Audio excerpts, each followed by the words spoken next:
Prazer, para quem não me conhece, eu sou o Feldman, sou professor da Unifesp, também sou atualmente da diretoria da Associação dos Docentes da Unifesp, né? A do Unifesp. Quero agradecer muito o convite. Bom, o Pedro que, né, fez o diálogo aí comigo, mas a todos os companheiros e companheiras, porque para mim é um prazer, bom, eu acho que é um prazer poder debater nessa situação distópica que a gente está, de isolamento, sempre é agradável, e eu gostei, né, para mim foi interessante, né, eu resgatar esse autor, que é o Schumpeter, que eu acho que é um grande economista, né, é um economista que mesmo quando a gente discorda dele, mesmo e várias coisas, né, eu acho que são questionáveis, são criticáveis, mas ele deve ser ouvido, né? E diria que é um grande economista porque justamente ele não era apenas um economista, né? O Schumpeter, ele era um indivíduo, no fundo, ele está pensando no sistema econômico, mas ele está pensando também nos rumos da civilização capitalista, né? Eu acho que esse ponto é fundamental. Inclusive, né, relendo a própria capítulo da minha tese e outras coisas que tem a ver com Schumpeter, né, é interessante porque ele me fez repensar, pensar coisas novas. Eu acho que um autor ele é forte, né, quando as suas ideias, mesmo que em parte anacrônicas, elas também continuam suscitando reflexões, né, e questões fundamentais e questões atuais. Então, essa é a primeira observação que eu faria. A segunda delas, né, ainda estou na apresentação da minha fala, quer dizer, o Schumpeter é um autor, ele é muito mais difícil de você enquadrá-lo. Eu sei que vocês discutiram com o meu colega o Marcelo o Keynes, por exemplo. Né? O Keynes ele tem, digamos, uma linha mais coerente, mais bem definida de como ele olha o capitalismo, né? Um capitalismo instável, em relação ao qual seriam necessários controles, regulações, para salvar, inclusive, a própria civilização burguesa, né? Da qual Keynes nunca negou participar e defender. Ou se a gente pensar num autor como o Hayek, por exemplo, né? A ideia do mercado como grande ordenador de, né? Não só da economia, mas de todas as esferas da vida, né? O papel que ele tem né? Na volta do liberalismo econômico a partir dos anos 80, quer dizer, são autores mais fáceis de você enquadrar o pensamento. No caso do Schumpeter, ele tem um ecletismo na sua formação, né? E também na maneira de encarar as questões econômicas e sociais, né? Que torna mais difícil sacar, compreender, né? Bom, né? Qual que é a do Schumpeter? Né? O que ele está de fato propondo, pensando, etc. e tal. É por isso que, né, eu resgato, não sei se, né, eu sugeri duas leituras, uma mais pesada, peço até desculpa, que era o capítulo da minha tese, mas uma leitura mais curta, que é a introdução ao livro dele, né, feito pelo professor Rubens, né, da Bahia, a introdução à teoria do desenvolvimento econômico, mas eu quero resgatar para a gente tomar um primeiro contato com o autor, a ideia de que o Schumpeter ele era descrito, né, por um jornal austríaco na época dele como um homem de três almas, ao mesmo tempo conservador, liberal e socialista. Né? Óbvio que esse socialista aqui a gente tem que colocar entre aspas. Mas por que isso? Porque, quer dizer, o Schumpeter ele era conservador politicamente. Né? Ele acreditava que era necessário você resgatar formas de hierarquia social sem as quais a sociedade não conseguiria se sustentar. Isso de um lado. Ao mesmo tempo, o Schumpeter ele vai fazer o elogio, talvez o economista que faça o maior elogio da máquina produtiva do capitalismo, eu vou comentar isso daqui a pouco. Né? O sistema capitalista para o Schumpeter é algo fantástico, isso fica muito claro lendo a obra dele. Né? Ao mesmo tempo, e talvez contraditoriamente, o Schumpeter achava que o capitalismo estava fadado ao fracasso. Né? Que alguma coisa que ele chamava de socialismo viria à tona. Né? E tem um episódio, inclusive, curioso, né, que eu até comento, de que no pós-guerra, no pós-Primeira Guerra Mundial, Schumpeter foi convidado para uma comissão que estudava nacionalizações, estatizações na Alemanha. Né? Inclusive, salvo engano, era liderada pelo Kautsky. E ele falava, olha, né, a frase do Schumpeter, quando ele participa dessa comissão, perguntado por que ele, né, um conservador e um defensor do capitalismo, participaria de uma comissão como essa, né? E a frase dele é emblemática porque ele vai dizer, olha, se alguém vai cometer um suicídio, né, é melhor que exista um médico por perto, né? Essa é a frase dele, né? Ele não concordava com os rumos que ele acreditava que a sociedade tomaria, que seria rumo a um tipo de socialismo, tá? Mas, ao mesmo tempo, ele não deixava de participar, de estar junto, de acompanhar o processo. Assim como uma outra tensão que é fundamental, aí uma tensão mais teórica que vai existir no pensamento do Schumpeter, é que, ao mesmo tempo, ele é um filho direto da tradição da economia ortodoxa, tradicional, baseada no equilíbrio geral, né, o chamado marginalismo econômico. Ele achava que o Walras, que é o economista que teorizou o equilíbrio geral, era o mais genial dos economistas, mas, por outro lado, ele tem um diálogo, e aí ele é muito diferente do Keynes, por exemplo. Né? O Keynes era, via de regra, era hostil à teoria econômica do Marx. O Schumpeter era um grande admirador, crítico, mas também admirador. E toda a obra do Schumpeter, isso que acho que é muito interessante, ela é eivada de um diálogo recorrente com o Marx. Toda hora, né, ele tem esse diálogo, tanto nas questões econômicas, como também nas questões sociais e políticas. Né? Ele é influenciado pelo Marx e não nega, né, a influência que o Marx vai ter sobre a própria teorização dele. Tá? E que já fica clara essa admiração, né, feita essa breve apresentação, né? Então, eu vou separar um pouco a minha exposição. Primeiro, discutir a seguinte ideia, né, que eu já mencionei, mas é que eu quero esmiuçar melhor e descrever melhor para que a gente possa fazer o debate. Né? Para o Schumpeter, né, a máquina capitalista, o sistema econômico capitalista, ele tinha uma potência ilimitada. Isso é essencial, né, no pensamento dele. Do ponto de vista econômico, não existem barreiras ao capitalismo. Você tem um processo de crescimento, progresso técnico, desenvolvimento, que vai potencialmente até o infinito. Né? É nesse sentido que eu falei que ele era, né, ele era da admiração que ele tinha pela potência produtiva que, né, era uma decorrência da acumulação do processo de desenvolvimento capitalista. Né? E isso tem a ver com a própria concepção do que vem a ser o desenvolvimento para ele. E aí que o Schumpeter, ele, apesar de ser um filho da teoria econômica tradicional, né, ele bebeu nessa fonte, mas aí que existe uma ruptura muito importante, que justamente é o coração desse livro, né, chamado Teoria do Desenvolvimento Econômico. Eu acho que esse livro, Teoria do Desenvolvimento Econômico, assim como Capitalismo, Socialismo e Democracia, são os dois livros mais importantes do Schumpeter, né? Mas a ideia central que ele vai desenvolver é uma crítica, né, ao caráter estático da teoria econômica tradicional. Né? Para o Schumpeter, a teoria econômica tradicional é incapaz de entender o fenômeno do desenvolvimento, incapaz de perceber que o capitalismo tem mecanismos internos, não externos a eles, né, que levam a saltos, rupturas, quebras de rotina. O capitalismo é uma constante revolução na estrutura produtiva. Né? Aliás, esse é um ponto, inclusive, em comum, se a gente for pensar com o próprio Marx. Né?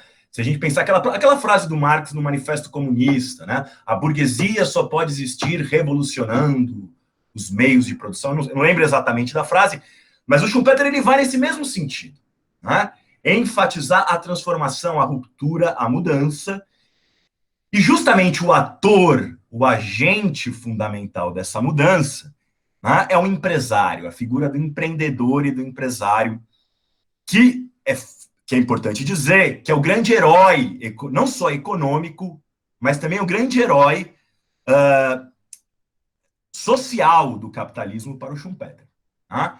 Essa questão da figura do empresário, do papel que ele vem a desempenhar, tanto no sistema econômico, mas na própria sociabilidade capitalista, é decisivo, né, a meu ver, para entender qual que é a visão mais global que o autor tem. Tá?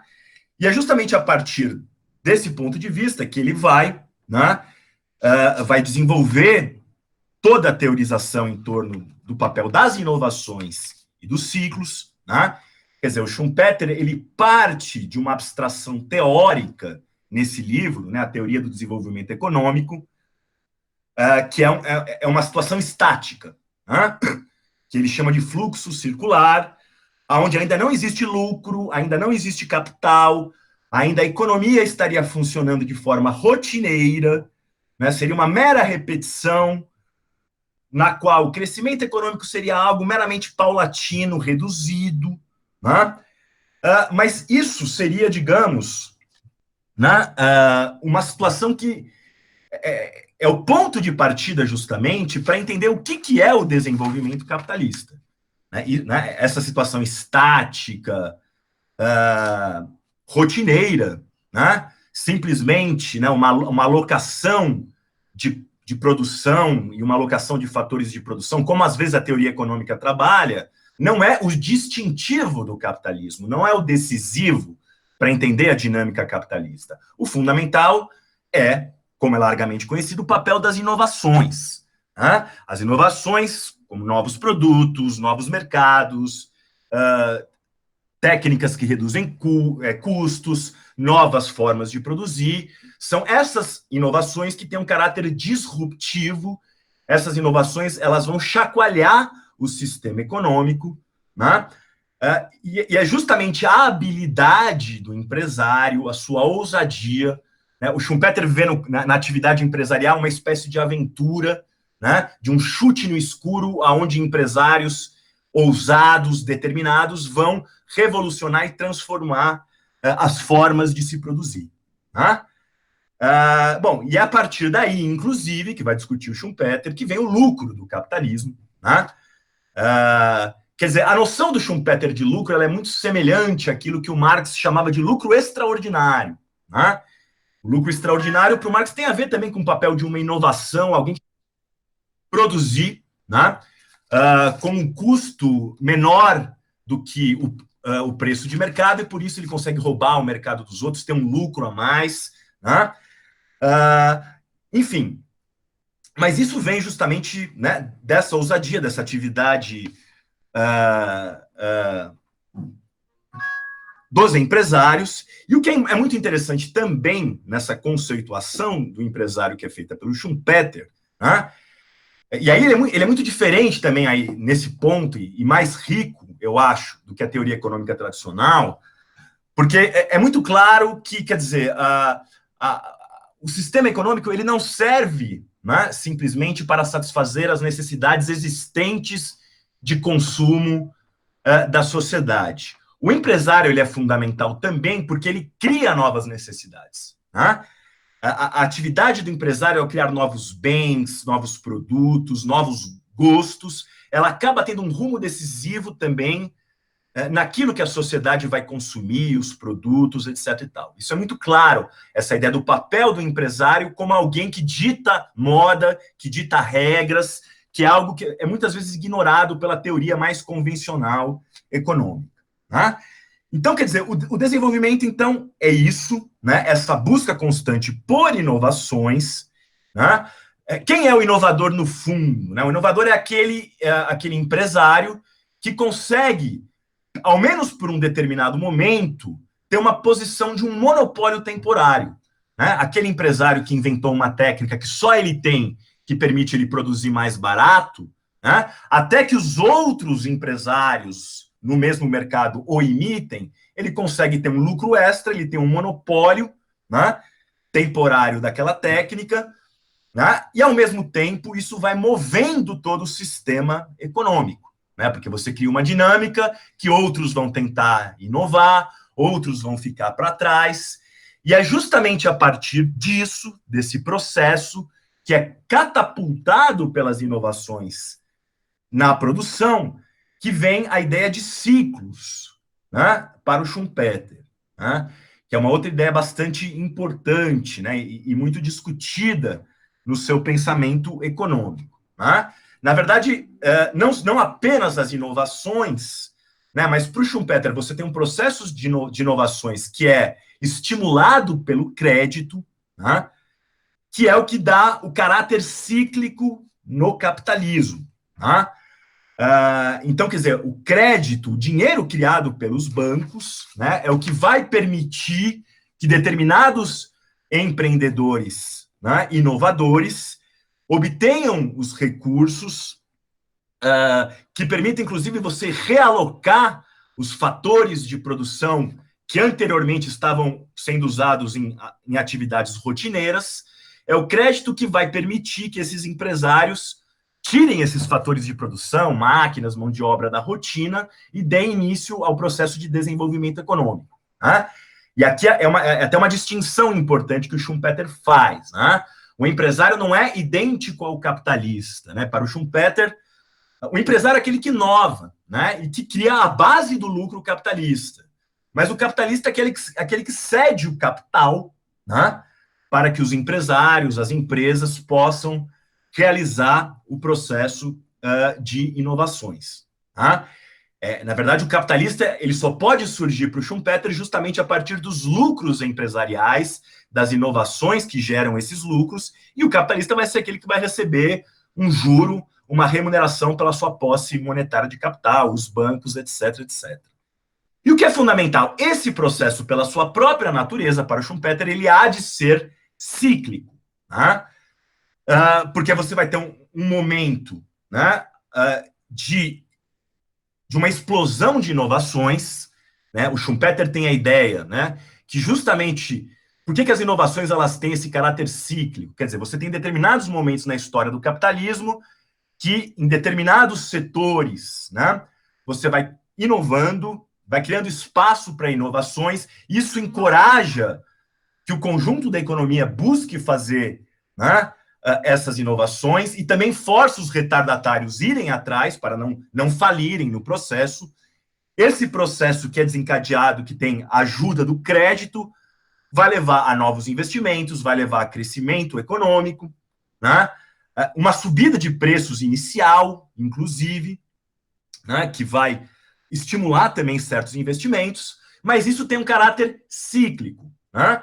Porque a partir do momento que você generaliza as inovações, né, você deixa de ter aqueles lucros extraordinários, porque os demais capitalistas de outros setores também vão querer inovar, né? Você começa a ter uma situação que as inovações vão se arrefecendo, ao mesmo tempo os bancos deixam de dar crédito, reduzem o crédito, você começa a ter uma queda dos preços e uma quebradeira geral também, né?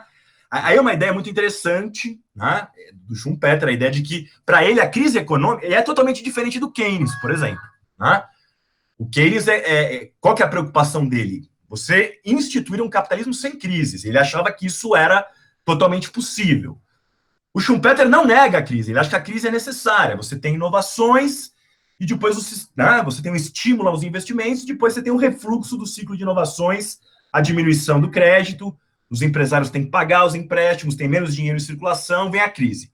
Agora, a crise ela é purificadora para o Schumpeter. Ela reforça o sistema econômico. Né? Porque, digamos, é como se a crise separasse o joio do trigo para ele. Né? Ela tornasse, né, o sistema econômico mais produtivo, mais sofisticado do ponto de vista tecnológico. Bom, é o que ficou, inclusive, popularizado, né, no conceito dele de destruição criativa. A crise é um processo de destruição, né? Mas o sistema econômico, a partir da crise, ele está mais solidificado, né? Mais complexo, com mais produtos, com mais produtividade. Né? Então, essa é a ideia dele, que o separa do Keynes, por exemplo. Assim como uma outra ideia que separa o Schumpeter do Keynes, né? Eu não sei se o Marcelo também discutiu isso com vocês, mas o Keynes, ele era não só o Keynes, mas como economistas keynesianos, né? Eles eram céticos em determinados momentos com a capacidade de crescimento do capitalismo, porque eles acreditavam que o capitalismo se deparava com um recuo das oportunidades de investimento produtivas. Né? Você tinha dificuldades, nem sempre o investimento era algo desejado, dada a incerteza, etc, etc. Né? E justamente o que o Schumpeter vai dizer, olha, né, essa ideia keynesiana é uma ideia equivocada. Né? Se a gente observar no longo prazo, né, você tem infinitas oportunidades de investimento no capitalismo. Tem até uma frase dele que é bem emblemática, né? Que ele fala o seguinte: olha, não há limite para essa máquina produtiva, essa máquina de progresso técnico. Né? Ele vai dizer: olha, bom, as pessoas estão falando, né, que há limites no capitalismo, mas o que diz o Schumpeter? Bom, a conquista do ar, é a frase dele, ela pode ser mais importante que a conquista da Índia. Né? Então, no limite, a conquista do espaço, quer dizer, não há limite não há limite em termos de oportunidades de investimento inovadoras, né, que vão realizar ciclos de inovação, de crescimento, depois de crise, mas, né, depois da crise você tem a possibilidade de novos ciclos que continuam, digamos, azeitando, aprimorando o sistema capitalista. E mais do que isso, quer dizer, o Schumpeter, aí uma outra particularidade dele que é muito interessante, né, e também o diferencia de grande parte dos economistas, é que o Schumpeter ele faz um elogio, né, do oligopólio e do monopólio. Né? Isso é um debate bastante interessante que a gente pode discutir depois. Porque tudo que eu falei até agora, e é mais ou menos o pressuposto do livro, primeiro livro importante dele, que é a Teoria do Desenvolvimento Econômico, está baseado na ideia de um capitalismo ainda mais concorrencial, digamos assim, né? Ainda um capitalismo que você não tem a oligopolização dos mercados, onde poucas empresas concentram a produção no mercado. Mas é óbvio que ao longo do século XX você tem um processo de concentração e centralização de capitais, muito pronunciado. Agora, ao contrário, né, do que diz a teoria econômica até hoje, o monopólio ele é menos eficiente do que uma situação hipotética de concorrência perfeita. O Schumpeter ele vai atacar frontalmente essa ideia, né? E o argumento dele é o seguinte: olha, justamente no começo do século XX, quando o capitalismo antes concorrencial se transforma num capitalismo monopolista, que você tem um período de maior crescimento da produtividade e crescimento econômico de forma geral. Né? Não é correta a ideia de que as grandes empresas são um obstáculo para a produção. Para o Schumpeter, isso se baseava numa visão estática. É verdade que no curtíssimo prazo, né, digamos, se você tem poucas empresas que controlam o setor econômico, bom, ela pode tentar impor preços mais altos, reduzindo a produção, por exemplo. Né? Agora, a questão para o Schumpeter é fundamentalmente dinâmica. Né? Se isso é verdade no curto prazo, né? No longo prazo é justamente o fato de existirem essas grandes empresas e justamente o fato delas poderem fazer práticas de controle e de restrição da concorrência no mercado que permitem elas darem os grandes saltos inovadores e produtivos no capitalismo. Schumpeter usa uma frase bastante interessante, ele fala o seguinte: olha, os automóveis correm porque têm freios. O que ele está querendo dizer com essa frase? Né? Os automóveis correm porque eles têm freios. Olha, é justamente o uso de patente, o uso de proteção de mercado, o próprio fato que as grandes empresas podem fazer dumping, por exemplo, vender mais barato um produto para quebrar os concorrentes e dominar o mercado. Isso, no curto prazo, pode ser visto como algo bom, mas é isso que permite às grandes empresas ter um olhar mais de longo prazo e fazer novos investimentos que vão revolucionar a produção. Né? Então, esse é o ponto dele. Quer dizer, o monopólio, não é verdade para o Schumpeter que o monopólio ele restringe a capacidade inovadora e de crescimento econômico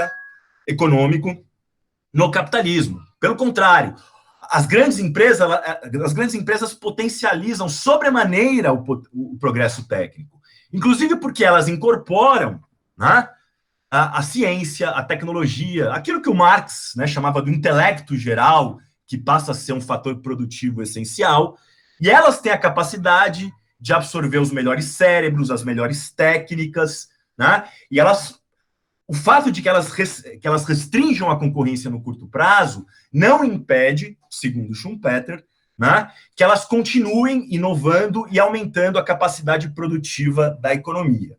E aí uma outra questão fundamental para o Schumpeter. O Schumpeter ele questionava a ideia de que um capitalismo oligopolizado fosse um capitalismo que acabasse com a concorrência, né? Porque ele acreditava que a concorrência ela sempre continuaria, mesmo que fosse de uma forma latente.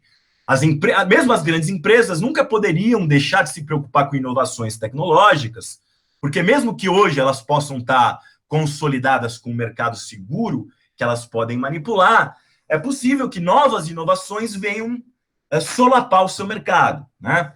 Sei lá, o exemplo que eu penso mais contemporâneo é pensar a indústria fonográfica, que era tida como uma indústria estável, mas ela teve que se reformular, a parte faliu, porque não se vende mais disco, por exemplo, você tem Spotify, você tem YouTube, você tem toda uma série de novas formas de você ouvir música, tá? Então, enfim, o que eu estou querendo dizer aqui é que construir essa ideia, né, de um capitalismo que, do ponto de vista econômico, isso que é fundamental, né, depois a gente vai ver o outro lado da moeda para o Schumpeter, mas do ponto de vista estritamente econômico, isso aqui é fantástico. Né? O capitalismo é uma invenção genial da humanidade que, enfim, né, tende a elevar o nosso controle da natureza, a possibilidade de criar, produzir. Né? Bom, e só antes de entrar no outro lado da moeda, né, que também eu acho que é muito importante, né, do pensamento de como o Schumpeter vê a crise da ordem capitalista, né? O Schumpeter separa muito isso, né? O sistema econômico capitalista é fantástico, mas a ordem é instável e não se sustenta. Mas antes disso, só algumas observações interessantes, quer dizer, para a gente pensar, que talvez possam ser interessantes, né, para o debate também. Bom, eu não vou entrar aqui em todo o debate, você tem uma longuíssima tradição de economistas neo-schumpeterianos, né, que vão justamente que vão se focar muito nessa questão de como a inovação tecnológica é fundamental, né, no capitalismo, com uma diferença que eu acho que é importante, porque o Schumpeter ainda via a questão da inovação, né, no primeiro momento, ele via, no século XIX, a inovação para o Schumpeter era uma aventura, digamos assim. Era a ousadia do empresário heróico. Depois ela vai se racionalizando, se rotinizando e burocratizando na grande empresa oligopolista. Né? O que essa tradição neo-schumpeteriana tenta fazer, né, é um pouco justamente entender a atividade empresarial inovadora não mais como uma aventura, mas sim como algo racional, planejado, né? Quais são as circunstâncias que levam a determinadas trajetórias de inovação, paradigmas tecnológicos. Um aspecto que eu acho que é interessante para o debate aqui, né, é a ideia, né, de que a questão da inovação tecnológica ela tende, para os países da periferia do capitalismo, criar barreiras à entrada, não apenas estáticas, mas dinâmicas. Né? O que são barreiras à entrada? Né? Quer dizer, a dificuldade que uma empresa tem, por exemplo, de entrar num determinado setor, porque ela não domina a tecnologia, não tem o capital suficiente, etc. e tal. Né? O que esses estudos neo-schumpeterianos, uma parte deles, principalmente aqueles mais preocupados, né, com a questão dos países da periferia do capitalismo, é justamente como o capitalismo vai criando barreiras à entrada dinâmicas. Por que dinâmicas? Né? Porque elas são cumulativas. As grandes empresas dos países mais ricos, elas têm um processo de aprendizagem e de, né, restrição a transferir as suas tecnologias, de patente, etc. e tal, que dificulta, né, que os países mais pobres da periferia acompanhem, né, a fronteira tecnológica mais sofisticada, mais desenvolvida numa série de setores. Então, esse é um aspecto que eu queria chamar a atenção. Assim, mas além disso, o que é fundamental perceber também é que a influência do Schumpeter não é só naqueles autores tidos como neo-schumpeterianos. Tá? Você pega um cara como o Celso Furtado, por exemplo, todo o debate dele sobre desenvolvimento econômico, ele está muito preocupado com a coisa do Schumpeter. Toda a teoria do desenvolvimento econômico que vem no pós-guerra, que justamente está preocupada com os países da periferia do capitalismo, ela é muito embebida no pensamento schumpeteriano. O Schumpeter não estava nem aí para a periferia do capitalismo. Eu não conheço quase nada dele, né? Ele está olhando o capitalismo central, o empresário, etc e tal, né? As grandes empresas. Mas, por outro lado, e aí é um debate muito interessante, porque quem que é o empresário heróico na periferia do capitalismo, né? E aí entra um outro debate, porque historicamente, né, grande parte do que se chama de atividade empresarial de inovação acabou cabendo ao próprio Estado Nacional, né? Você não tem uma classe empresarial de empreendedores que vai encarar o desafio, né, de fazer os investimentos, digamos, que gerem inovações que transformem o sistema econômico. Aí, para citar um exemplo só, você pega um cara como Rosenstein Rodin, que é um dos teóricos do desenvolvimento no pós-guerra, ele está falando justamente isso, né? Você tem países que é falsa a ideia de que, bom, a própria lógica da economia vai suscitar, né, os ciclos de inovação empresarial. Até porque faltam bens de capital, bens de produção, eles têm que ser importados, você precisa criar, né, uma infraestrutura prévia, tem que ter um Estado empreendedor que vai dar o salto inicial para que esse processo se desenvolva. Né? Bom, então, essa é uma ideia que eu traria aqui para o debate. Agora, quanto tempo eu tenho, Juliana? Só para eu não me perder aqui. Alô? Tem 14 minutos. Tá bom. Eu já estou indo para os finalmente aqui, né? Para a parte final da minha exposição. Né? Mas voltando aqui, né? Eu vou engatar o outro lado.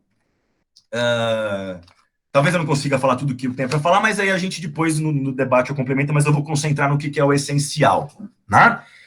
Esse capitalismo, que não tem limites do ponto de vista econômico, inclusive quando ele é monopolista, do ponto de vista da produção, do investimento, as grandes empresas continuam inovando, etc. e tal, né? É um capitalismo frágil do ponto de vista social, cultural e político. Para o Schumpeter, o problema do capitalismo não é econômico, ele é institucional. Ele tem a ver com aquilo que o Schumpeter chama de ordem do capitalismo. Né?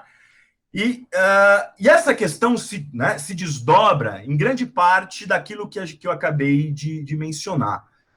Na medida que você tem a transformação do capitalismo concorrencial, baseado em pequenas empresas, e aonde a figura do empresário heróico era essencial, você transita para um capitalismo baseado nas grandes empresas, onde você tem, inclusive, uma separação da parte administrativa da empresa e da propriedade. Né? Num capitalismo como esse, a inovação ela continua acontecendo para o Schumpeter, só que é uma inovação rotineira, que é feita por uma burocracia empresarial, por laboratórios de ciência, por engenheiros. Ela não tem mais aquele caráter de ousadia, de aventura heróica, né, que o Schumpeter imputava à inovação tecnológica. Né? Então, isso muda para o Schumpeter, isso é fundamental, a própria capacidade de legitimação do capitalismo para ele. Né? Porque, para o Schumpeter, a legitimidade do capitalismo vinha justamente dessa figura do empresário, né, inovador, que, inclusive, para o Schumpeter, né, aí uma coisa que é polêmica, que eu não concordo, mas ele achava que, inclusive, a origem do empresário, em grande parte dos casos, eram de pessoas que vinham das classes trabalhadoras, ou, né, de pequenos comerciantes, pequenos produtores. Né? Ele via... o empresário era um sujeito que poderia vir de qualquer classe social. Né? E isso que dava legitimidade para o individualismo liberal burguês do século XIX. Só que no século XX a coisa muda. Né? O próprio lucro não está associado à atividade do empresário individual, não vai para esse empresário individual.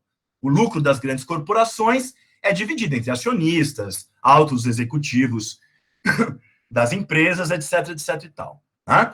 Então, o Schumpeter está mostrando isso. Olha, esse capitalismo monopolista ele é extremamente produtivo, ao contrário do que outros economistas falam, né? Mas, ao mesmo tempo, ele mina o que era uma fonte de legitimação do capitalismo. Né? O empreendedor individual ele tende a ficar obsoleto. Né? Aliás, esse é um debate que volta, que eu queria só fazer um pequeno comentário aqui, né? Porque hoje a gente vive a onda do empreendedorismo, né? O empreendedorismo virou uma coisa que todo mundo discute, capital humano, empreendedorismo, né? Você tem todo um estímulo a essa questão. Mas aqui, eu sendo fiel ao Schumpeter, e acho que nesse ponto ele está certo, olha, a gente vive num capitalismo que continua a inovação sendo feita no seio das grandes corporações, que concentram capital, patentes, os cientistas, aliadas ou não ao Estado, né? E mesmo quando você tem uma startup, que agora ficou na moda, né, ela logo tende a se fundir com grandes empresas, etc. e tal. O que eu vejo, essa volta do empreendedorismo hoje em dia, né, não tem a ver, na minha opinião, com o Schumpeter está errado, não, continua fundamental a figura do empresário. Para mim, né, eu posso estar errado, essa apologia do empreendedorismo tem muito mais a ver com uma crise da sociedade do trabalho, né? Você não consegue garantir emprego minimamente estável para as pessoas, ao mesmo tempo você faz um culto, bom, vou valorizar meu capital humano, vou ser empreendedor, né? Onde, objetivamente, para grande parte da população, ser empreendedor é se virar numa situação precária, sobretudo num país como o Brasil, né? Mas só tentando trazer esse debate do Schumpeter para pensar esse aspecto que é importante no debate contemporâneo, né?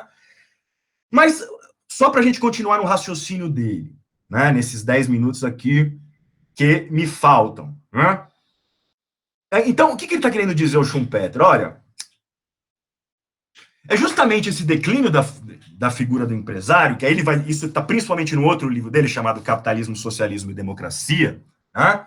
Então, o capitalismo ele vai cair para o Schumpeter, ele vai dar origem, né, a algo chamado socialismo. E socialismo para o Schumpeter é diferente, acho, do que nós pensamos como socialismo. Né?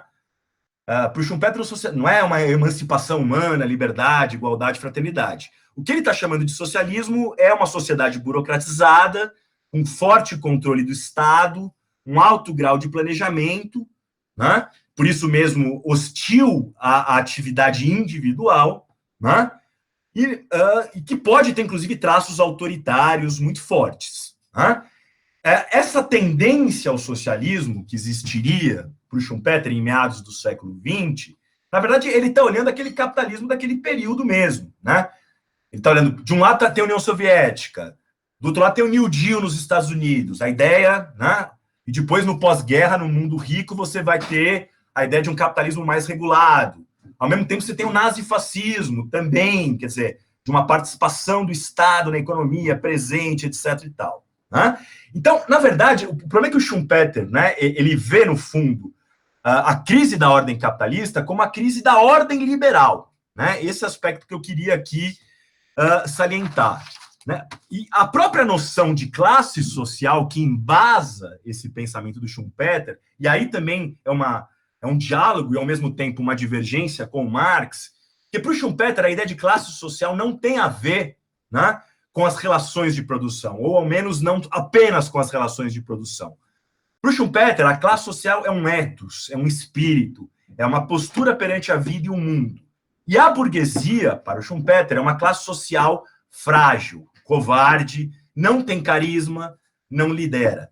Né? Esse é um ponto fundamental da argumentação dele. Né? Qual que é o problema? Ela vai perdendo a sua legitimidade, porque a figura do empresário individual vai deixando de ser importante. Né? Ao mesmo tempo, para o Schumpeter, a burguesia, que é oriunda da atividade empresarial, né, que é a atividade empresarial que cria as bases do surgimento dessa nova classe social, um espírito liberal, individualista, etc., etc., né? Essa burguesia, para o Schumpeter, ela nunca teve, né, na opinião dele, a capacidade de liderar a sociedade, tal qual, por exemplo, a antiga nobreza europeia. Não tem o mesmo carisma, a mesma capacidade de liderança. Né? Então, por isso, uma ideia que é recorrente, né, nessa análise da crise da ordem capitalista, para o Schumpeter, né, é a ideia de que mesmo que a burguesia, mesmo que ela tenha o domínio econômico da sociedade, ela depende da liderança, da força de comando de classes sociais que surgiram num período anterior ao capitalismo, né, digamos assim. Porque ela, por si só, ela não tem essa mesma capacidade de liderança. Fazendo um paralelo com o Brasil, por exemplo, o que seria um paralelo com essa análise schumpeteriana, né? Vamos pensar, por exemplo, na força que as oligarquias rurais sempre tiveram e ainda tem no Brasil, mesmo a despeito da sua importância econômica. O Schumpeter está falando um pouco isso, né? O burguês, enquanto tal, não tem uma capacidade de liderança política, né?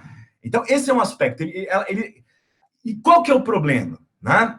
Além da fragilidade do burguês, né, do ponto de vista político e econômico, aí você tem uma outra contradição que, para mim, é a mais central, que é a mais rica do pensamento do Schumpeter, mesmo que a gente possa discordar, e eu discordo em vários pontos, mas é a seguinte ideia: o capitalismo, ele cria uma atitude racional perante a vida, né? Uma atitude racional no sentido que você usa a técnica, a ciência, mas não apenas isso, mas também o uso da razão como forma de legitimação social e política. Né? Então, o que vai acontecer para o Schumpeter? Além da fragilidade, a falta de carisma da burguesia, a falta de liderança dela, a própria racionalidade, que é um produto da sociedade moderna capitalista, se volta contra o próprio capitalismo. Né? Primeiro que você vai tendo uma sociedade cada vez mais racional, né, que vai levar a uma determinada situação, né? Tem uma frase do Schumpeter que eu acho que é muito interessante nesse sentido, né? Quando ele fala que a liberdade que a burguesia desaprova, ela não pode ser esmagada sem que se esmague a liberdade que a burguesia aprova. Na medida que a burguesia e a civilização capitalista ela se constitui a partir do iluminismo, da ideia de razão, não a partir dos costumes, da tradição, ela abre uma enorme margem de contestação para si mesma. Esse que é o ponto do Schumpeter. Né? Então você tem uma nova racionalidade que vai destruindo para o Schumpeter as tradições e os costumes pré-capitalistas que mantinham a ordem da sociedade, e a burguesia dependia disso também para o Schumpeter, né? A dominação política dependia da liderança da antiga nobreza ou de figuras carismáticas da igreja, isso vai se perdendo, e ao mesmo tempo, na medida que essa racionalidade ela vai se desenvolvendo, né, ela vai abrindo margem para uma série de questionamentos de intelectuais, do movimento sindical, que vai usar essa mesma racionalidade que surge do capitalismo para questionar essa civilização burguesa. Então, o que eu acho que o Schumpeter está falando, eu tenho mais 3 minutos, né, Juliana? Ou não? Pode terminar. Mas é 25, né? Não, mas eu estou terminando, tá? Não, o que tu precisar, pode terminar. Não, mas eu vou falar no máximo mais 5 minutos aqui. O que eu acho que é fundamental, né? Então, você tem essa racionalidade que ela vai se desenvolvendo e ela acaba se chocando, né, com o próprio ideal liberal individualista. Né? Inclusive porque aí tem um aspecto, né, que eu acho que é muito importante no Schumpeter, quer dizer, para o Schumpeter, o próprio capitalismo ensina as pessoas a serem curto-prazistas. Esse é o ponto. Né? O utilitarismo é essa coisa de você querer ganhar imediatamente algo. E as massas, as populações, elas são educadas pelo capitalismo a quererem, né, obter os ganhos da forma mais imediata possível, segundo o Schumpeter. Então, qual que é a ideia dele? Olha, o capitalismo, no longo prazo, ele é progresso, desenvolvimento, etc. e tal. Mas a própria racionalidade do capitalismo, ela vai criar uma pressão, né, que tem a ver com a ideia, né, da ação do Estado. O Estado vai ser pressionado cada vez mais a ter políticas redistributivas ou querer controlar o aparato produtivo, taxar, né, as atividades econômicas, etc. e tal. E com isso você vai minando aquele ethos individualista que é, para o Schumpeter, a base, né, da civilização burguesa. Né? Então, quer dizer, se você olhar por todos os lados, né, o capitalismo ele desmorona, né, é como se o capitalismo estivesse entre a cruz e a espada do ponto de vista da sua ordem. Né? A razão ela vai dominando tudo ela vai matando as tradições que colocavam, digamos assim, o povo no seu lugar, e o Schumpeter é um conservador, ele queria colocar o povo no seu lugar.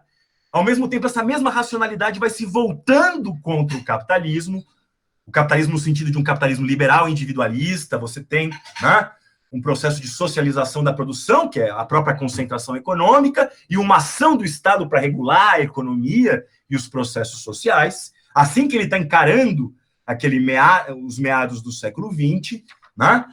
E aí eu queria terminar com isso, né, deixando uma provocação que eu acho que é muito atual do pensamento do Schumpeter, né, porque tem uma frase dele que ele vai falar o seguinte, o que ele está querendo dizer, no fundo, que eu acho que é muito atual, né? Bom, ele está querendo dizer que essa situação que eu estou escrevendo vai dar no socialismo, né? Uma sociedade regulada, planejada, burocrática, né? No fundo, o socialismo seria a consequência lógica desse racionalismo planejador e planificador que existe na sociedade, que mina o ethos individual liberal. Mas enfim, isso a gente pode questionar, né? No fundo, a ideia de que a gente estaria vivendo num socialismo, né? É um debate que a gente pode fazer depois, que eu faço, inclusive, na minha tese, uma crítica a essa ideia. Mas o que eu acho que é muito atual, para o nosso debate atual, né, contemporâneo, né, nessa ideia do Schumpeter? Tem uma frase que eu quero citar dele aqui, que eu acho que é de grande atualidade, que ele vai dizer o seguinte, o Schumpeter, né? Nenhum sistema pode funcionar exclusivamente baseado em contratos livres entre partes contratantes juridicamente iguais e onde se parta do princípio de que todos são guiados apenas pelos seus fins utilitaristas de curto prazo, né? Eu acho, o que o Schumpeter está querendo dizer com isso?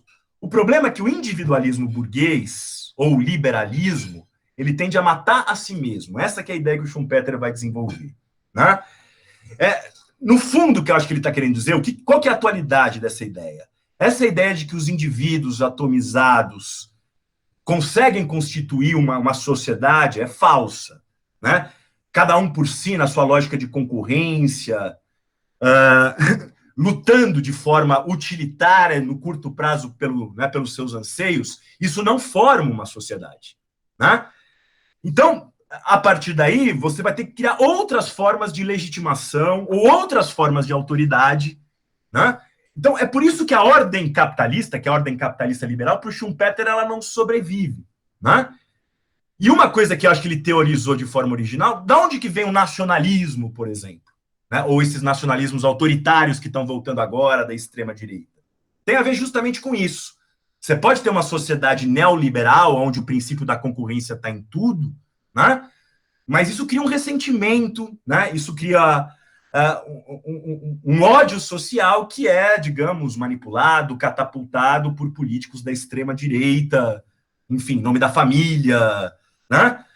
Então, a ideia econômica do neoliberalismo não sustenta uma sociedade. Eu acho que isso é atual no Schumpeter. Você vai precisar de outras coisas, nacionalismo, igreja, né? Outras formas de politizar uma agressividade, aí sou eu, Daniel, falando, que faz parte dessa própria lógica destrutiva, né, hoje, neoliberal, da concorrência de todos contra todos. Eu termino por aqui, tá, pessoal? E na discussão, outras coisas para falar, mas se der, eu retomo na discussão. Mas por aqui tá bom já, Juliana, porque senão a gente tem muita coisa ainda. Teria muita coisa ainda para falar. Mas obrigado.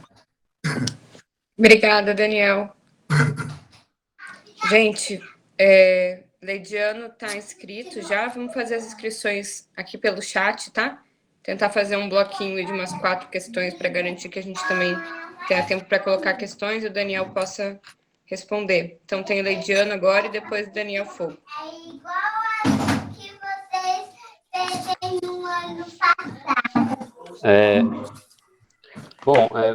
Boa noite. Vou fazer 2 perguntas ao professor Daniel Feldman. Primeiro, registrar que tanto o capítulo da tese dele quanto a introdução, tanto o capítulo da tese quanto a introdução do livro Os Economistas, né, do Schumpeter, são muito estimuladores para a gente aprofundar as leituras em relação ao Schumpeter, né? Então, eu queria colocar 2 questões. A primeira, professor,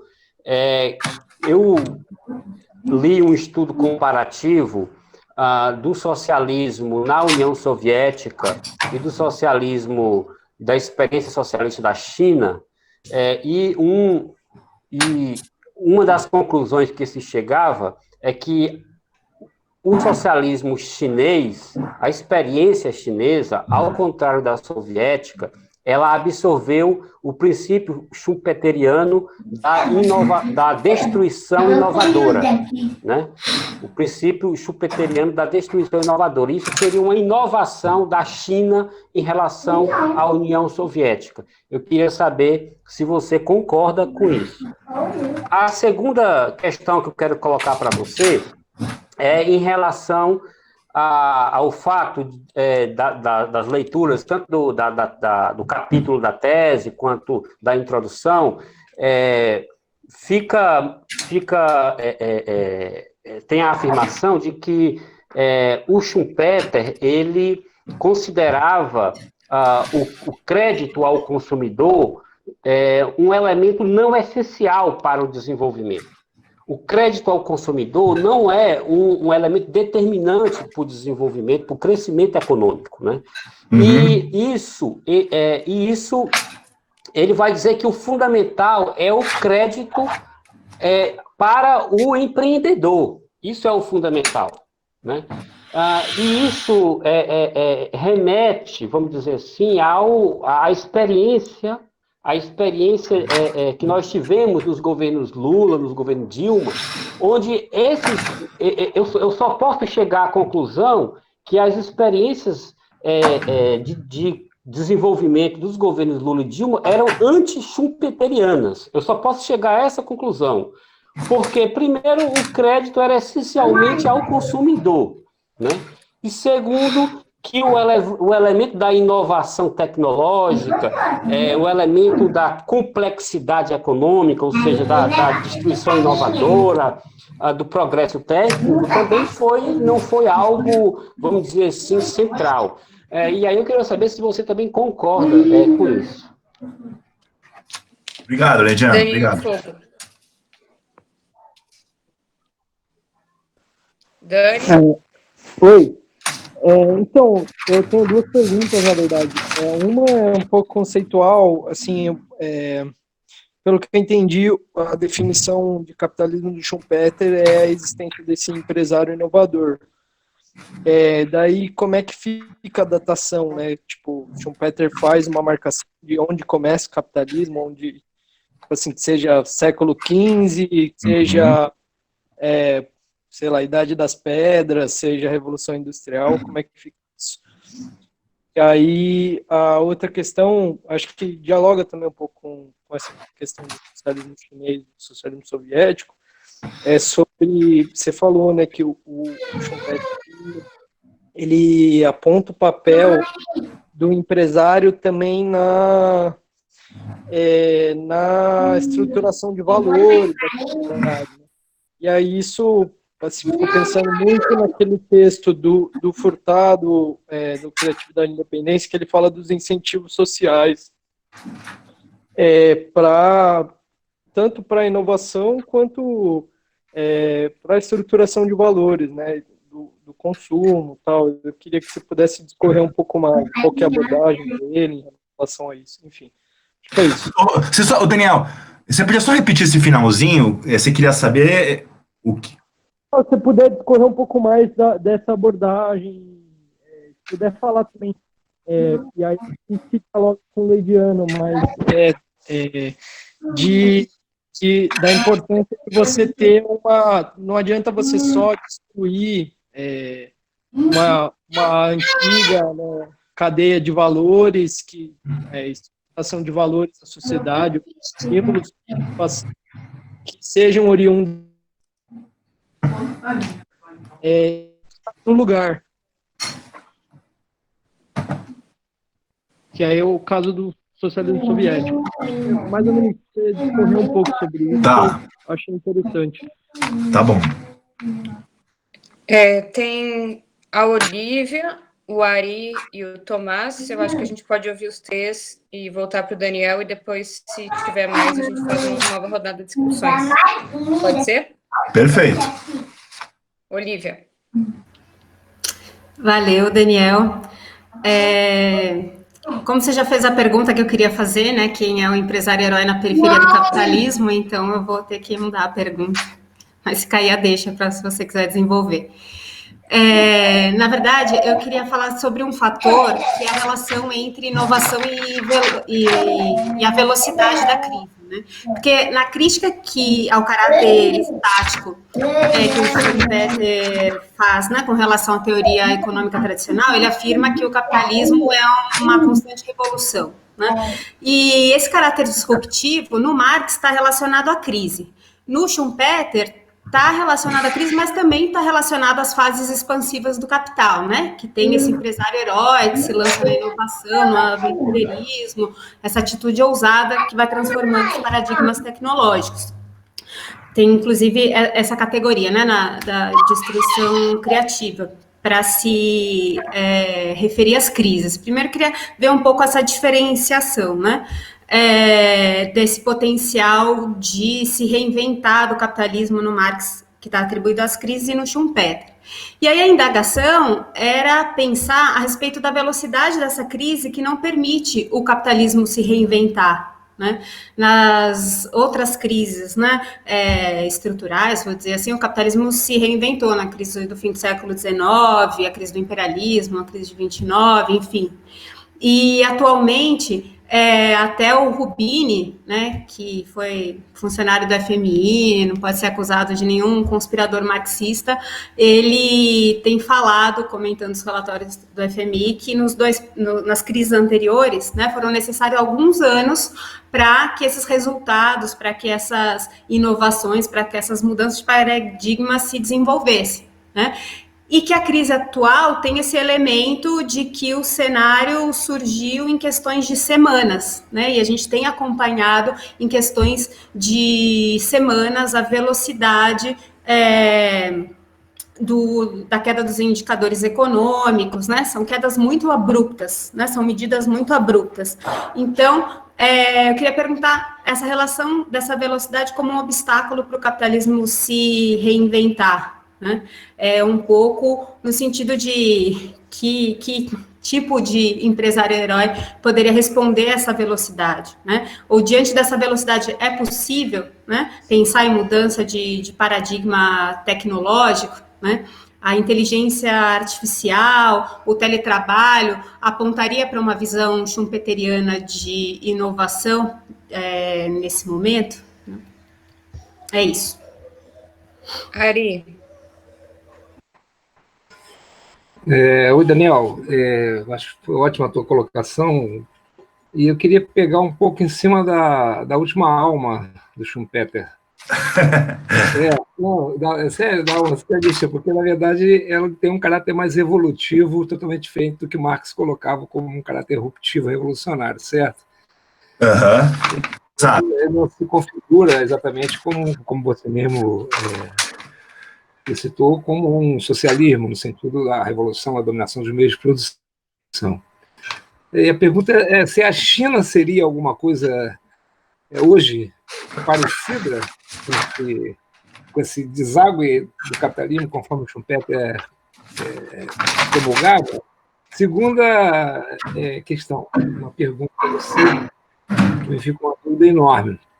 Nessa formulação de que nesse processo de racionalização crescente do capitalismo, né, no momento que ele chega ao momento que vai se basear na ciência, no planejamento, no ordenamento, enfim, nos estudos sistemáticos do próprio capital para poder fazer seus investimentos, e ao mesmo tempo que a burguesia ela tem uma fragilidade de sustentação, como você colocou, diferente das monarquias, que tinham um exército que sustentavam, né? E essa racionalidade vai se voltando contra a própria racionalidade burguesa, que daria, né, você está entendendo o que está colocado. A pergunta é a seguinte: quem seriam esses atores dessa nova racionalidade burguesa que questionam o próprio capitalismo nesse processo histórico? Porque se é o Estado, né, o Estado é hegemonizado pela própria burguesia. Aí teria uma contradição aí na formulação do Schumpeter. Essa é a minha pergunta, uma dúvida que eu gostaria que você pudesse discorrer. Tá? Obrigado. Legal, obrigado, Ari. Valeu.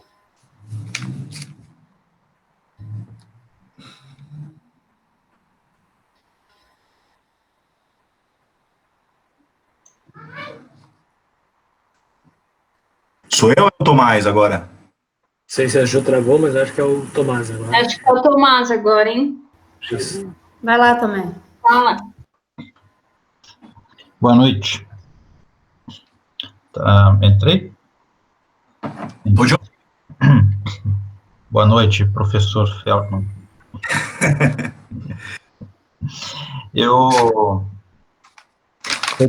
Bom, esse tema do Schumpeter foi interessante, inclusive, né, você trouxe a sua tese, né, deu para reler esse trecho também, e,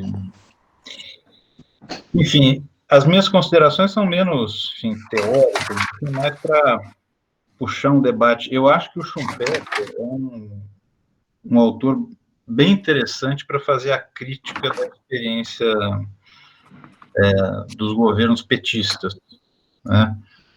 Seja pela ideia, né, das campeãs nacionais, né? Não é por acaso, né, que se tem esse nome, né, para aquela estratégia, né? Então você não tem o empresário herói nacional, aqui no Brasil virou as campeãs nacionais, que era uma política do BNDES, e ali estava o crédito, né? Exato. Numa linha bastante schumpeteriana, e não por acaso, né, enfim, quem coordenou toda essa política foi o Luciano Coutinho, né? Da mesma forma, do ponto de vista da sociabilidade, para sustentar, né, o que foi a experiência de crescimento econômico, com políticas de austeridade, né, e ao mesmo tempo esse crédito para as campeãs nacionais, que foi a experiência petista, né, de certa forma isso explicita um pouco o papel do próprio Lula como condottiere desse processo, né, talvez trazendo todo o carisma, né, que o Schumpeter identifica, e você chamou atenção na sua apresentação, né, que isso não está no burguês, né, e também não é por acaso que o capitalismo precisa sempre ter os seus Henry Ford, seus Bill Gates, né, o Mark Zuckerberg, né, que é um pouco essa valorização da figura, né, da pessoa, da persona do empresário, enfim. E eu acho que um dos elementos importantíssimos do Schumpeter é esse desafio que ele faz de fazer a discussão, de certa forma, economia e política, né? Então, por isso que ele se destaca, eu acho que é por isso que ele está não só na sua tese, né, junto com o Keynes e com o Hayek, mas também nesse curso aqui, né, porque ele está fazendo esse debate.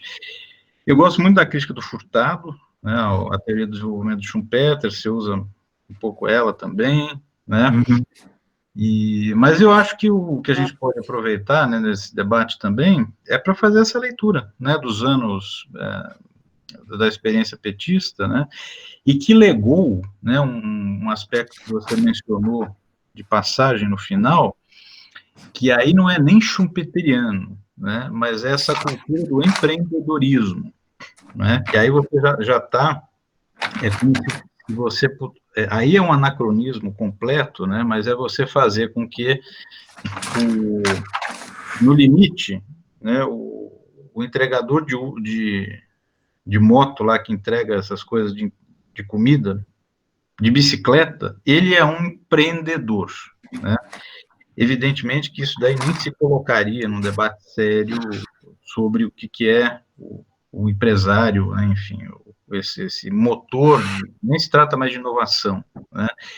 Mas, de toda forma, eu acho que ele é um autor que explicita um pouco essa completa dissolução, né, da sociabilidade do neoliberalismo, enfim, e ao mesmo tempo aponta claramente para nós onde é que se tentou, né, talvez de uma forma muito quase um pastelão, né, sustentar, né, uma estratégia, entre aspas, schumpeteriana no capitalismo dependente em plena financiarização, né. Então, e a questão da China também, eu acho que é interessante, né, por conta, se você quiser comentar isso, alguns outros colegas já fizeram menção a isso, né, de justamente pensar o que de fato seria, né, a China à luz de uma leitura schumpeteriana, né? Porque, de fato, não se trata propriamente de inovação, né? Não se trata propriamente do empresário, mas talvez claramente para o Schumpeter se trata de socialismo, né? Nos termos dele. Enfim, essas considerações e parabéns pela apresentação e pela tese, né? Que reler realmente foi muito bom, inclusive o Keynes, né? Que a gente já discutiu semana passada. A sua síntese ajuda bastante na reflexão né? Para completar a reflexão que o Marcelo trouxe. Obrigado. Daniel. Vamos lá.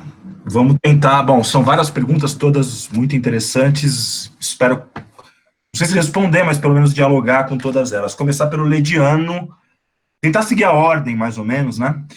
Bom, eu acho que eu não sou nenhum especialista, tampouco na experiência soviética, tampouco na experiência chinesa, mas acho que tem.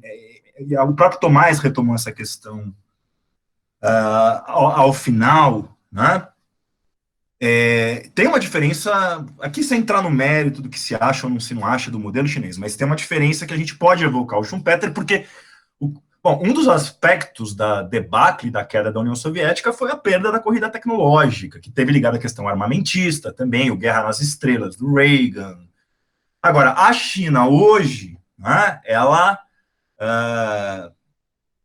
enfim, né, por transferência de tecnologia, mas também uma capacidade inovadora. Bom, a China é o país que mais consome robô no mundo, hoje, tem todo o debate que está por trás dessa guerra comercial com Trump, da tecnologia do 5G. Então, desse ponto de vista, diria eu que é pertinente, né, essa associação, né, quer dizer, das empresas chinesas e do Estado chinês, né, a gente ter, digamos, um olhar schumpeteriano desse ponto de vista, né? Mas, digamos, em termos schumpeterianos, a China é ascendente, né? Eu acho que a experiência soviética é o contrário, né? Foi ficando para trás em termos tecnológicos, então você tem essa diferença aí no caso. Tá? Então, acho que esse é um primeiro aspecto. Bom, a questão do crédito para o consumidor, o que eu acho assim, o Schumpeter, o que ele está querendo dizer, salvo engano, Lidiano, não só ele, né, mas é que essa questão do crédito para o consumidor, o Schumpeter escreveu o livro dele, o primeiro, mais importante, acho que em 18 ou 19 do século passado, onde a questão do crédito ao consumidor ela não era, né, relevante, e justamente por isso que a preocupação dele era como o crédito permitia, né, você dar vazão aos ciclos de inovação. Agora, eu acho que é uma situação totalmente diferente por hoje, primeiro porque, bom, você tem primeiro nos países ricos, né, o consumo de massa, a massificação de bens de consumo duráveis, mas como eu acho que aí entrando num outro debate, que não tem a ver com o Schumpeter, mas uma leitura do capitalismo contemporâneo, é que essa difusão de crédito, né, é uma forma de, digamos, jogar para frente as próprias contradições do capitalismo, né? Um capitalismo que, pela sua própria estrutura, não garante uma renda adequada para grande parte da população, né? E, por outro lado, os mecanismos do crédito, do endividamento, vêm compensar isso de forma a você, né, a acelerar a rotação do capital, por assim dizer, né? Fazer com que você crie, né, uma necessidade de vendas por parte de consumidores, enfim. Né? Então, esse aspecto que eu reteria aqui. Né? Aí a questão que acho que tanto o Tomás quanto o Lediano colocarem sobre o governo Lula, né? Bom, aí que tá, aí a Olivia também tocou um pouquinho isso, né? A questão... Bom, tem todo um debate, né, sobre a questão do Estado empreendedor, né? Agora, ao mesmo tempo, você pega, por exemplo, essa economista italiana, que é muito discutida, que é schumpeteriana, Mazzucato, ou mesmo aquele livro do coreano, do Chang, Chutando a Escada, que também tem uma influência schumpeteriana, bom, né? E se a gente observar concretamente todos os países potências, a questão da inovação ela não é só um atributo do setor privado, né? Você tem toda uma infraestrutura que está ligada ao Estado, etc. e tal. Agora, a questão para os países periféricos, né? Sem querer esgotar o tema, mas é que para um país periférico, o Estado ele pode ser uma condição para você encarar o desafio, mas ela não é uma condição suficiente. Né? Se a gente pegar, por exemplo, o plano de metas do JK, bom, o Estado não conseguia sozinho fazer a indústria automobilística. não tinha os meios de fazê-lo. Você precisou trazer um bloco de investimentos multinacionais para você, naquela época, chegar na fronteira, que era, né, a linha de produção automobilística, etc. e tal. E aí, por outro lado, eu concordo com o Tomás, com a questão que ele levantou, é que, bom, né, o que você teve? Eu acho que você teve um reconhecimento, né? Porque, bom, você teve crescimento econômico na era Lula, mas, ao mesmo tempo, você teve um processo de desindustrialização, né? Você tem a questão do câmbio, etc. e tal, mas as empresas, salvo engano meu, quer dizer, mas as empresas que concentravam crédito não eram empresas, digamos, de ponta da fronteira tecnológica, né? Eu acho que você acabou indo, Tomás, pela linha de menor resistência. Você tinha o boom das commodities, aquela situação específica, vamos tocar a máquina aqui, né? E você não conseguiu realizar um resgate de um projeto, outro que colocasse, né? Agora, aí a questão que fica para mim, eu não tenho uma resposta acabada, é até que ponto, é uma dúvida mesmo, a gente pode debater numa outra rodada, se a gente já não perdeu a corrida para sempre mesmo, né? Em termos capitalísticos, né? Porque uma coisa foi, por exemplo, no Brasil, você incorporar a tecnologia da segunda revolução industrial, que você já fez com as multinacionais. E agora, para encarar o desafio da terceira e da quarta, será que a gente já não está para trás mesmo, né? Esse é um debate que eu acho que é interessante de se fazer, né?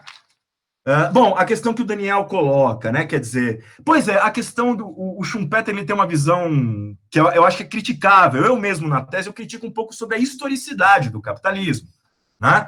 Ele, de certa forma, iguala, né, o capitalismo à atividade empresarial, né? Mas, por exemplo, todo o processo de transformação social violento da acumulação primitiva, né, que criou um mercado de trabalho e que tornou toda a vida, né, todo o elo social subordinado à mercadoria, ao dinheiro, ele meio que ignora isso, né? Então, isso tem a ver também, Daniel, eu acho que a definição que ele dá do capitalismo como um espírito, né, como um ethos, também eu acho que é incorreta, né? O capitalismo é uma relação social, né? E por isso, inclusive, que é questionável, né? Eu tento desenvolver isso na tese, a separação que ele faz entre o econômico e o social e o político, né? Quer dizer, o capital ele é uma relação social que ele tende a colonizar, não de uma forma mecânica, mas óbvio que o capital cria compulsões, imperativos para a política, para a sociedade, né? O capital é uma relação social totalizante, não dá para você separar, né, talvez da forma que o Schumpeter faz, o político do econômico, né? Bom, aí, e essa questão também, que é bom porque nas perguntas eu também posso explorar algumas das críticas, né, que na minha fala inicial, eu tentei me concentrar mais na apresentação do autor. Eu acho que a Olivia tem razão, quer dizer, essa coisa também de que, não existem limites para o capital, que tem a ver com essa separação, né, um capitalismo economicamente fantástico, mas do ponto de vista institucional, político, frágil, né? Bom, eu não concordo com essa visão, né? Eu acho que, justamente porque o capital tem essa dialética de uma relação social contraditória, né? Bom, e aí, seguindo a minha leitura que eu tenho do Marx e da situação que a gente vive, né, no capitalismo contemporâneo, o capitalismo vai produzindo crises cada vez mais graves, mais sérias, né?